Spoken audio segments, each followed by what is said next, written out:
Alright, hello and welcome everyone. So today we're going to be talking about everything that came in the Prime Access. That is Mesa Prime, Actjagera Prime, and the Redeemer Prime. Starting of course first with Mesa Prime. First and foremost, I think she looks pretty nice, but her visuals do have one thing of note at current, and that is that if you have Tenogen for Mesa, currently you cannot enable Prime details on these skins. A fix for that is coming whenever DE is back in the office in the new year, but it is not currently available.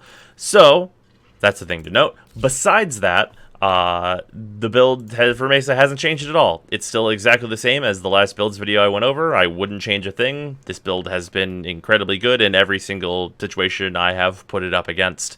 There's nothing I would change here. The only thing I guess you could do is if you don't want to worry about energy at all, or if you don't think you need to worry about energy at all, you could use 2 sets of Arcane Velocity, and that's kind of a to-taste thing. I prefer to use a set of Energize instead. But yeah, the bonuses on Mesa Prime, she has more armor, more health, more energy, all the things Mesa would want. It is what it is. It's just good stuff for Mesa. It's slightly better Mesa. That's what the Prime is. Besides that, Regulators Prime, there are a couple things to note here. So, Regulators Prime built identically to the normal Regulators. Regulators Prime are not statistically different from the regular Regulators. A lot of people have been saying they are statistically different. They are not. They are exactly the same. You can change the base stats of both Regulators Prime and Regulators by having different amounts of power strength. So, compare them with the exact same power strength if you're going to compare them. This is incredibly important for comparing things, especially exalted weapons. But besides the pure corrosive build that is of course for use when armor is involved, there is the viral or toxin build, and this is either viral or toxin depending on the situation. If you're in the Orb Valis, usually pure toxin is going to be better depending on exactly what you're doing. If you're going to be doing like a long toroid farm and you're going to all burn corrosive projection, then you're going to go pure toxin to ignore all of the shields involved in that fighting, and that's going to perform incredibly well. And that's usually why this is on Toxin for now, because I've been, of course, doing a lot of Orb Valis stuff. With that, of course, for this test, we're going to be using Corrosive because much armor is involved, and it is better there. Besides the Mesa stuff, we have the Actjagera Prime, which are sadly they're kind of basic dual semi-auto pistols. Like, they're dual crit pistols. What did you expect? Like, this is the build we've come to know and expect from crit pistols on what's going to be good as long as the weapon has status. This weapon does, so double dual stat is nice. You're going to proc a good amount of corrosive. It has mostly slash, so that's nice as well for a little bit more damage, but they're not going to blow you away.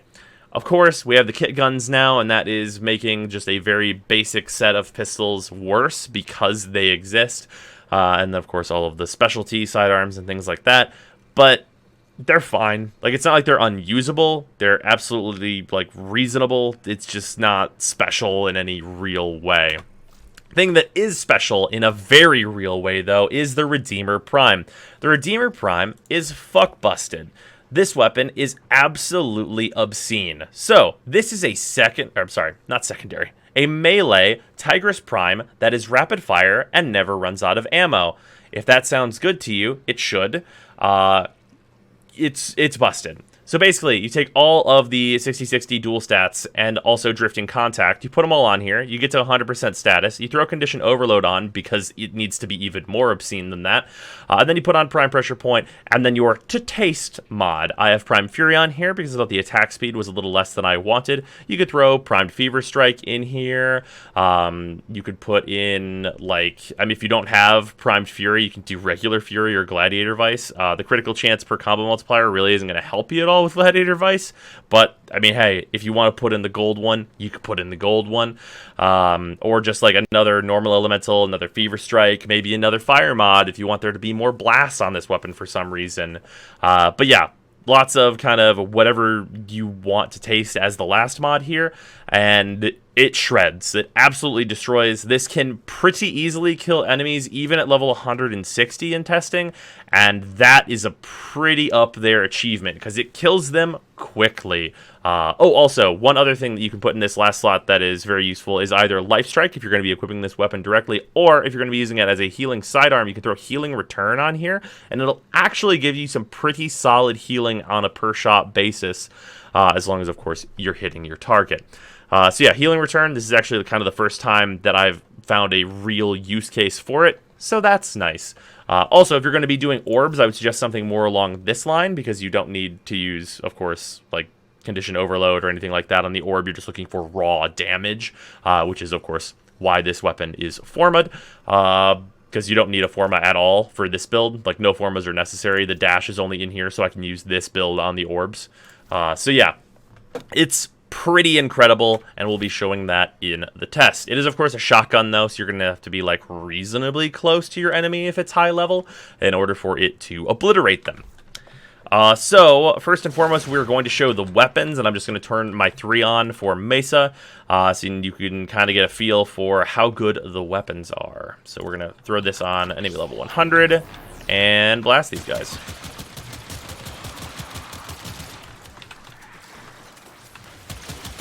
They're pretty basic pistols. I like, that's not really surprising. Like, at level 100, you're gonna have some like minor issues with a basic pistol, mostly due to like time spent reloading. That guy fell off the edge.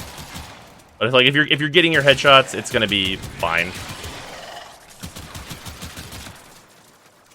Like, you're not gonna have gigantic troubles or anything like that. And against enemies that are actually weak to corrosive, you can get some shit done, but it's a basic crit pistol. It's what you would anticipate you're getting from a basic sidearm that is like a prime and has good stats and a full build on it. Nothing, I think, surprising here to kind of anyone. It's fine. Like, it works. It's not bad, but it's also not amazing. And that's fine and dandy. Moving on, let's mess with the Redeemer Prime, which is outstanding. It's kind of absurd that it is how it is. Of course, I am using Bullet Dance here, because it's the one that shoots even more.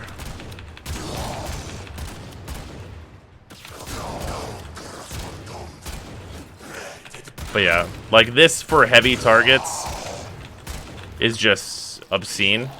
There we go. Had to hide real quick. Also, the slam attack on this, pretty good. It has the kind of like Baruch-ish effect, so you can use that to initiate if you were to need to. But yeah, it's like, it's extremely powerful.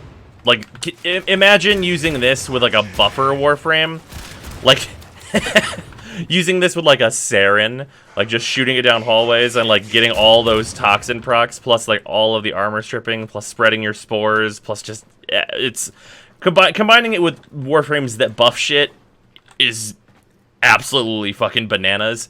And then, of course, you have like the combo building, so over time it just gets stronger and stronger and stronger, and like it'll scale up with the enemies fairly well. And it's just stupid. It's just dumb how good the Redeemer Prime is, especially because it's taking up the melee slot. So if you don't want to bring a melee weapon, or you're on a Warframe that doesn't really benefit from having a melee weapon, you can use it as like an extremely good heal stick that is still also killing enemies, and it's just really, really good. Now, we are also, of course, going to show Mesa shooting the stuff, and it's not going to be surprising. Hey, guess what? Mesa still does the Mesa thing. After the ancient healers are dead, then boom, we kill everyone else. Like, is this shocking to anyone? Mesa will still kill all the things. Anyone left? That guy's left. Like, the moment they appear on my screen, they're gonna die. That's pretty much how it goes. Oop, he was over there. Shock and surprise, Mesa still does Mesa things. Amazing. Like, I know that's... Like, if anybody needs, like, a breakdown of, like, what's going on here, I guess really quickly, my 3 is giving me damage reduction on all projectiles that would hit me. It does not protect me from AoE or melee attacks, and it lasts a good long time with this build. My 2 is a small damage buff that also buffs one of my team members on a rotating cycle, and it also will... like, block melee enemies from getting close to me, and just in general stun enemies that are nearby. And my 4 with the augment, I can move around and shoot everybody, and you just hold click, and it just annihilates everyone that you see within your big reticle you can see on screen there. And as the reticle narrows, you do more and more and more damage. So yeah, it's really good. Mace is outstanding. I know, amazing. New facts for everyone I know. But yeah, that is kind of what's up with the Prime Access. It's really good overall. I mean, obviously the Act Jagras I think are maybe a little bland, but that's kind of the only complaint I have with it, now that we all know that the Tenogen stuff is getting fixed with Mesa. So yeah, that has been the Mesa Prime Access. Hope you guys enjoyed this video, and I will see you tomorrow.